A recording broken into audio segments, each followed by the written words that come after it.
양주 회암천에 오폐수가 유입됐다는 소식 전해드렸습니다. 양주시가 오염원을 확인한 결과 하천 인근 아파트 공사장인 것으로 파악됐습니다. 기준치의 6배가 넘는 오수가 흘러나오고 있었습니다. 양주 로컬푸드 사기 사건과 관련해 경찰 수사가 속도를 내고 있습니다.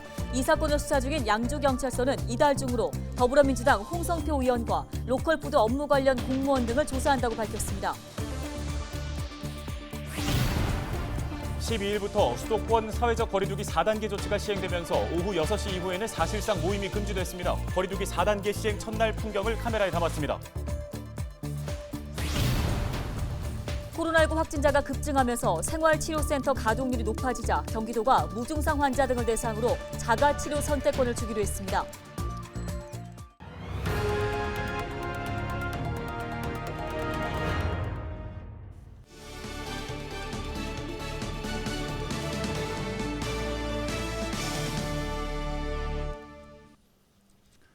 시청자 여러분 안녕하십니까? 헬로티비 뉴스입니다. 양주 회암천에 오폐수가 유입됐다는 소식을 전해드렸습니다. 양주시가 오염원을 확인한 결과 하천 인근의 아파트 공사장인 것으로 확인됐습니다. 네, 시는 건설사 측에 과태료를 부과했지만 어찌된 일인지 오수는 계속해서 흘러나오고 있습니다. 이지훈 기자입니다. 양주 회암천으로 흘러든 거품물. 하천에서 100여 미터 떨어진 아파트 공사장이 오염원으로 확인됐습니다. 양주시가 공사장 내 현장 사무실과 식당에서 배출되는 물의 수질을 측정한 결과 현장 사무실에서 배출되는 물의 생물학적 산소 요구량과 부유물질이 기준치보다 6배 가까이 넘게 검출됐습니다. 오수 수준의 물이 배출되고 있던 겁니다. 전에 흐르는 물이 양이 많지 않을 경우에는 그 개인 하수 처리 시설이 제대로 이렇게 처리 안 된 물이 함유가 되면은 그 영향을 많이 받아서 수질이 많이 악화되죠.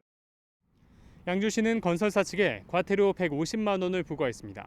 흙탕물 배출에 대한 과태료 500만 원에 이어 두 번째 행정 처분입니다. 그런데 현장에선 여전히 거품물이 목격됩니다. 양주시는 오수 배출을 강제로 막지 못한다는 입장입니다. 법 때문에 그렇다는 겁니다. 법에서는 어쨌든 뭔가 이제 기준이 넘어가는 상게 되면 그거를 개선할 수 있는 기간을 부여하도록 지금 돼 있어요. 그러니까 그 사이에 딱 잘라서 그 생활을 완전히 멈추게 하게 되는 그런 행정 조치는 지금 돼 있지가 않아요. 양주시는 건설사 측에 개선 명령 기한으로 한 달 시간을 줬습니다. 오폐수 관리에도 문제가 있다는 지적입니다. 현재 회암천으로 오폐수를 흘려보내는 건설 현장은 모두 17곳. 양주시는 이곳들에서 물을 제대로 정화해서 내보내는지 파악하지 못하고 있습니다. 민원이 나와야지만 그때서 나와서 검토하고 알아봐도 너무 미온적인 거죠. 저희가 봤을 때는. 양주시는 이달 안에 건설 현장 내 오수 처리 시설을 점검해 위반 사항이 확인되면 하수도법에 따라 조치하겠다고 밝혔습니다. 헬로티비 뉴스 이지훈입니다.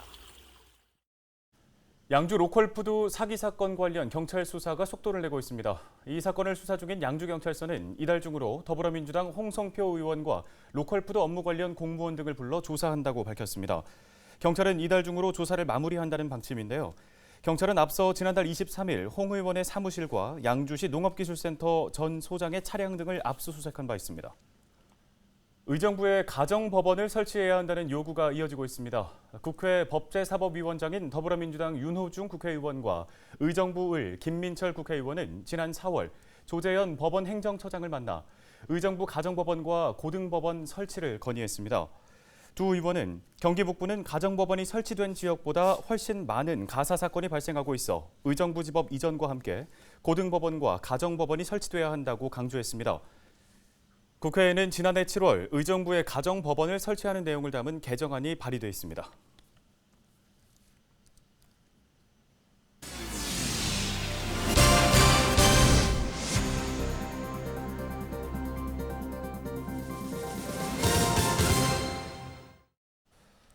지난 12일부터 수도권에는 사회적 거리두기 4단계 조치가 시행됐습니다. 유흥시설 집합 금지 조치는 2주간 더 연장됐고 오후 6시 이후에는 사실상 모임이 금지됐는데요. 지난주까지만 해도 사회적 거리두기 완화 조치를 앞두고 활기를 되찾던 번화가는 다시 한산해졌습니다.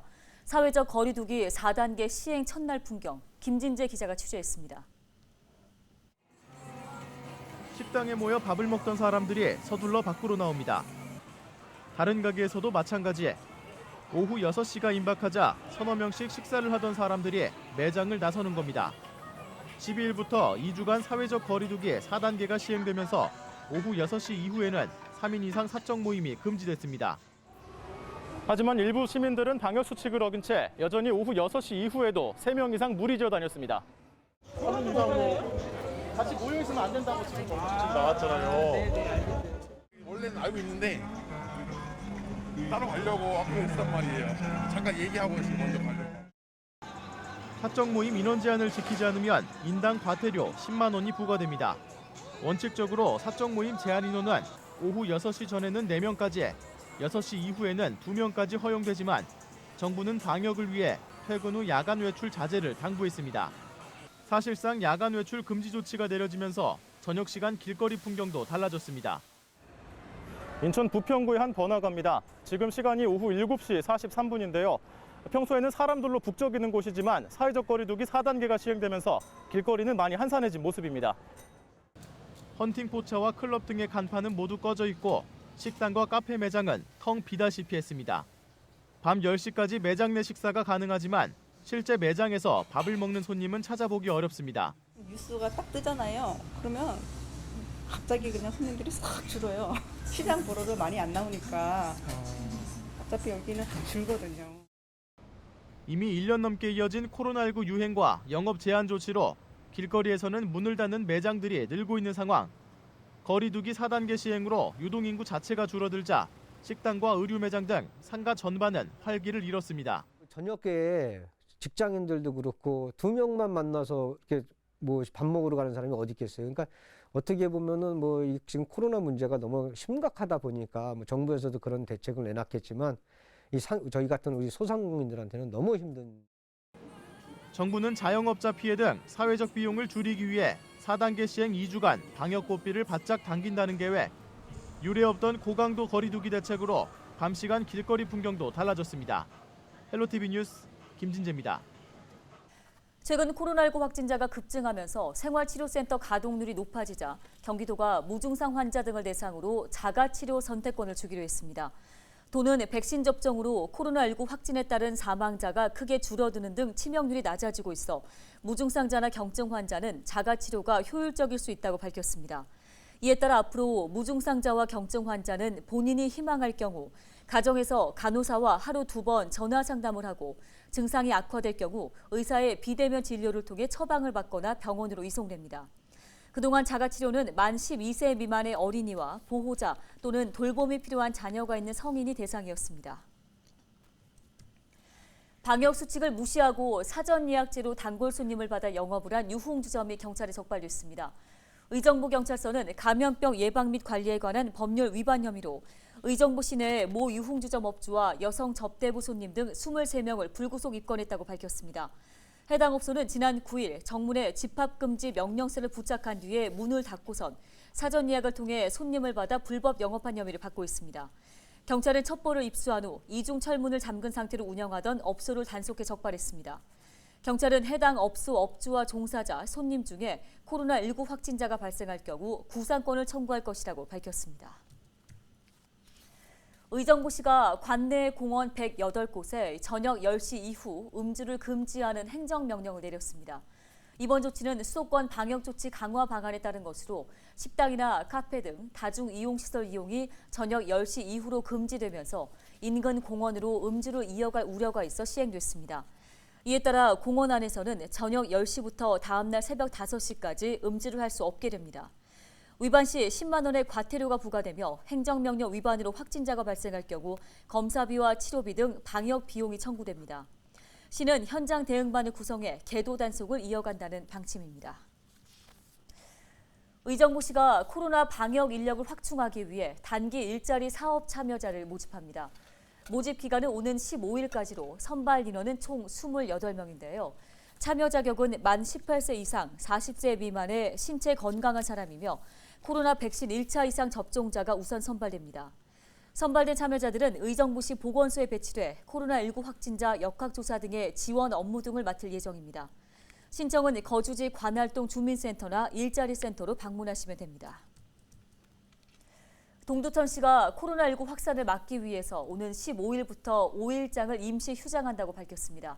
이는 5일장이 코로나19에 취약하다는 판단에 따른 조치인데요.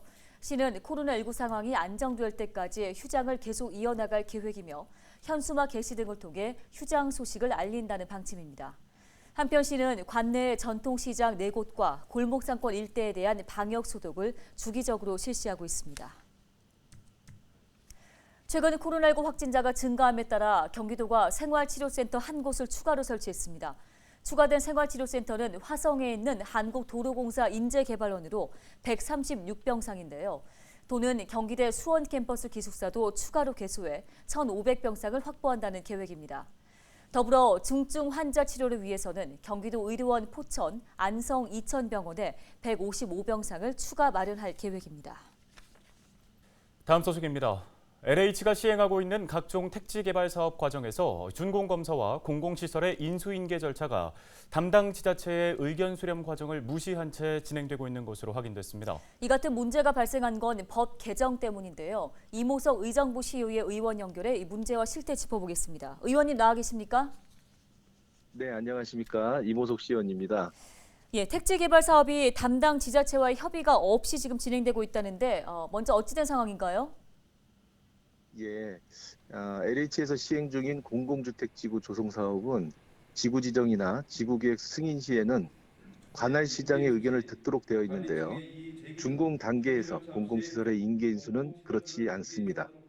즉, 국토의 계획 및 이용에 관한 법률 제65조 제5항에 따라 지자체와의 합동검사 실시 결과에 따른 지적사항에 대해 지자체의 이의가 없을 경우에 인계 인수가 완료된다는 규정이었으나 지난 2014년 5월 택지 개발 업무 처리 지침이 개정되면서 공공시설의 인계 인수는 준공 검사를 마친 후 공공시설의 토지와 세목을 지자체인 관리청에 통보하면 그 통지한 날로 해당 시설을 관리할 관리청에 각각 귀속된다로 변경되었습니다. 이는 지자체에 아주 불리한 공공시설 인계 인수 제도고요. 하자 보수와 별도로 지자체에 통보만 하면 그때부터 LH가 시공한 공공시설의 관리 책임이 지자체로 넘어오게 되는 것입니다. 추후 부실 시공 하자 등 이를 개선하는 데 지자체의 부담이 가중되는 현실입니다. 네, 부실 시공이나 하자와 같은 문제가 결론적으로는 지자체의 부담으로 이어진다는 말씀 주셨는데 실제로도 그런 사례가 발생한 적이 있습니까? LH가 시행하고 지난 2014년에 준공했던 의정부 밀락 2지구 사례만 보아도 체육시설, 도로 등 공공시설 인계인수 이후 부실 시공으로 인하여 의정부시가 예산을 들여 보수한 사례가 있습니다. 예, 혈세가 새는 일은 아무쪼록 없어야 할 텐데요. 자, 문제를 해결할 방안을 단기적인 측면과 또 장기적인 측면을 생각을 해봐야 할 것 같습니다. 어떤 의견이십니까? LH에서 시행하는 각종 택지 조성 사업에 대하여 공공시설물의 인계인수 제도는 현재 지자체에서 매우 불리한 것으로 제도 개선이 필요한 상황입니다. 단기적인 대책으로는 현행 지침에 따라 준공 60일 전에 하는 지자체와의 합동검사 시 지자체에서 합동검사 TF팀을 구성하는 등 적극적이고 철저한 검사를 통해 인계인수 이후 발생할 문제점에 대해서 사전에 LH와 면밀히 검토하여 지자체의 부담을 최소화하도록 노력해야 할 것입니다. 또한 장기적인 대책으로는 공공시설의 인계인수 지침 등 지자체의 불합리한 조항이 개선될 수 있도록 법령이나 지침 개정에 대하여 관계 전문가 등 자문 등을 통해서 지자체의 권한이 확보될 수 있도록 해야 하겠습니다. 네, 관련 도움 말씀 잘 들었습니다. 의정부 시의회 임호석 의원이었습니다.